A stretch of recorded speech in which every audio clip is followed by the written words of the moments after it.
Hi friends, welcome to my channel. எல்லாருமே எப்படி இருக்கீங்க? நல்லா இருக்கீங்களா? நானுமே ரொம்பவே நல்லா இருக்கேன். என்னோடய சேனலை இப்போ தான் ஃபஸ்ட் டைம் பார்க்குறீங்க அப்படின்னா சப்ஸ்கிரைப் பண்ணிக்கோங்க. இப்போ இந்த வீடியோவில் என்ன பார்க்க போகிறோன்னு பார்த்தீங்கன்னா, ஒரு 5 வகையான சமையல் டிப்ஸ் தான். இந்த மாதிரி சமையல் டிப்ஸ் வீடியோ உங்களுக்கு பிடிக்கும் அப்படின்னா என்னோடய சேனலை சப்ஸ்கிரைப் பண்ணிவிட்டு லைக் பண்ணிக்கோங்க. என்னோடய வீடியோவுக்கு பக்கத்தில் இருக்க பெல் ஐக்கானையும் கிளிக் பண்ணிக்கோங்க. அப்போ தான் நான் போடுற வீடியோ உங்களுக்கு நோட்டிஃபிகேஷனாக வரும். வீடியோக்குள்ளே போயிடலாமா? என்னென்ன டிப்ஸ்னு பார்க்கலாமா? ஃபஸ்ட்டு டிப் என்னென்னு பார்த்தீங்கன்னா, சப்பாத்தி மாவு பிசைறீங்க, ரொம்பவே சாஃப்டாகவே இல்லை, ரொம்ப ஹார்டாக வருது, நான் எப்போ சப்பாத்தி செஞ்சாலுமே ரொம்ப ஹார்டாக வருது அப்படின்னா இந்த டிப் யூஸ் பண்ணி பாருங்கள். சோள மாவு இருக்குது, அதாவது மக்காச்சோள மாவுன்னு சொல்லுவோம்ல, அந்த சோள மாவு இருந்ததுன்னா கொஞ்சம் போட்டு சேர்த்து பிசைஞ்சு பாருங்களேன், சப்பாத்தி செம்ம சாஃப்டாக இருக்கும். ட்ரை பண்ணி பார்த்துட்டு எப்படி இருந்ததுன்னு சொல்லுங்கள். டிப் நம்பர் 2 என்ன அப்படின்னு பார்த்தீங்கன்னா, பால் பாயசம் செய்கிறீங்க, டேஸ்ட் நல்லா வரணும், இன்னும் நல்லா டேஸ்ட் இருக்கணும். எப்பவுமே டேஸ்ட்டாக தான் செய்வோம் நம்மலாம்.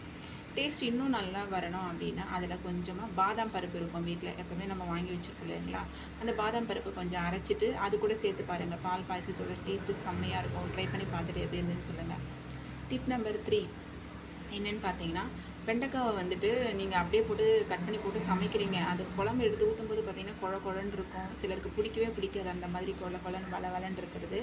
அதுக்கு என்ன பண்ணணும்னு பார்த்தீங்கன்னா, நீங்கள் முன்னாடியே வெண்டைக்காயை சின்ன சின்னதாக கட் பண்ணிவிட்டு ஒரு வாணலி வச்சுட்டு எண்ணெய் ஊற்றி அதை போட்டு கட் பண்ணி வச்சுருக்க வெண்டைக்காய் எல்லாத்தையும் நல்லா வதக்கிடுங்க. வதக்கிட்டு எடுத்து தனியாக வச்சுக்கோங்க. வச்சுட்டு திரும்பவும் எண்ணெய், கடுகு, வெங்காயம், தக்காளி எல்லாமே போட்டுட்டு அதுக்கப்புறம் நீங்கள் வதக்கி வச்சுருக்கிற அந்த வெண்டைக்காயே போட்டு சேர்த்து குழம்பு வச்சு பாருங்கள். நீங்கள் சாம்பார் இல்லை பொரியல் பண்ணுறீங்க, இல்லை வந்துட்டு காரக்குழம்பு வைக்கிறீங்க, எது வைக்கிறீங்கனாலும் இந்த மாதிரி மெத்தடை ட்ரை பண்ணி பாருங்கள். ஃபஸ்ட்டு எண்ணெயில் போட்டு வதக்கிட்டு அதுக்கப்புறம் ட்ரை பண்ணி பாருங்கள். உங்களுக்கு வந்து குழம்பு வந்து வழவழன்னு இருக்காது, டேஸ்ட்டுமே நல்லாயிருக்கும். ட்ரை பண்ணி பார்த்துட்டு எப்படி இருந்தது சொல்லுங்கள். டிப் நம்பர் 4 என்னென்னு பார்த்தீங்கன்னா, சப்பாத்தி நம்ம செஞ்சுருப்போம், கொஞ்சம் மாவு இருக்கும், சரி அப்புறம் செஞ்சுக்கலாம் அப்படின்னு சொல்லிட்டு நம்ம எடுத்து ஃப்ரிட்ஜில் வச்சுருவோம். மறுநாள் எடுத்து பார்க்கும்போது பார்த்திங்கன்னா அது கருப்பாக இருக்கும்.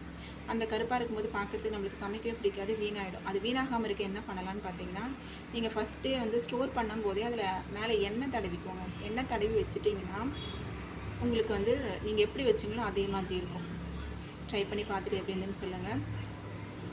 டிப் நம்பர் 4 என்னென்னு பார்த்தீங்கன்னா, நீங்கள் முட்டை வேக வைக்கிறீங்க, சீக்கிரமாக வேகணும் அப்படின்னா கல்லுப்பு இல்லைனா கடலெண்ணெய், இது ரெண்டுத்தில் ஏதாவது ஒன்று சேர்த்துட்டு நீங்கள் வேக வச்சு பாருங்கள், சீக்கிரமாக வெந்துடும். உரிக்கிறதுக்குமே நம்மளுக்கு நல்லா சாஃப்டாக வரும். ட்ரை பண்ணி பார்த்துட்டு எப்படி இருந்ததுன்னு சொல்லுங்கள். 4 டிப் பார்த்துட்டோமா? அடுத்த டிப் என்னென்னு பார்க்கலாமா? 5வது டிப் என்னென்னு பார்த்தீங்கன்னா, நீங்கள் பாதாம் வந்து சாப்பிட்டுட்ருக்கீங்க, டெய்லியுமே சாப்பிட்றீங்க, நம்மளோட ஹெல்த்துக்காக டெய்லி சாப்பிட்றீங்க, அது உரிக்க ரொம்ப கஷ்டமாக இருக்குது, டைம் எடுக்குது அப்படின்னா நம்ம ஊற வச்சுட்டு தான் சாப்பிடுவோம் இல்லைங்களா, அதில் நீங்கள் ஹாட் வாட்டரில் ஊற வச்சுட்டு பாருங்கள், டக்குன்னு வந்து நம்மளுக்கு உரிக்கிறதுக்கு ஈஸியாக வந்துடும். இல்லை நம்ம வேறு எதுக்காவது யூஸ் பண்ணுறோன்னா அதை நம்ம உரிக்கணும் அப்படின்னு நம்ம எடுத்துகிட்டு இருக்கோன்னா ரொம்ப கஷ்டமாக இருக்கும். அப்போ நீங்கள் ஹாட் வாட்டர், கொதிக்கிற ஹாட் வாட்டரில் நீங்கள் கொதிக்கிற தண்ணியில் நீங்கள் ஊற்றி ஊற வச்சுட்டிங்கன்னா உரிக்கிறதுக்கு ஈஸியாக வந்துடும். நம்ம எதுக்காவது யூஸ் பண்ணுவோம் பாதாம் பருப்பை, அப்போ வந்து அதை உரிக்கணும், மேலே இருக்கிற தோலை உரிக்கிறதுக்கு ரொம்பவே கஷ்டப்படுவோம் இல்லைங்களா, அப்போ வந்துட்டு கொதிக்கிற தண்ணியில் ஊற வச்சுட்டு எடுத்து உரிச்சு பாருங்களேன், ஈஸியாக இருக்கும். இந்த டிப்ஸ் எல்லாமே உங்களுக்கு பிடிச்சிருந்தா என்னோட சேனலை சப்ஸ்கிரைப் பண்ணிக்கோங்க, லைக் பண்ணிக்கோங்க, ஷேர் பண்ணிக்கோங்க.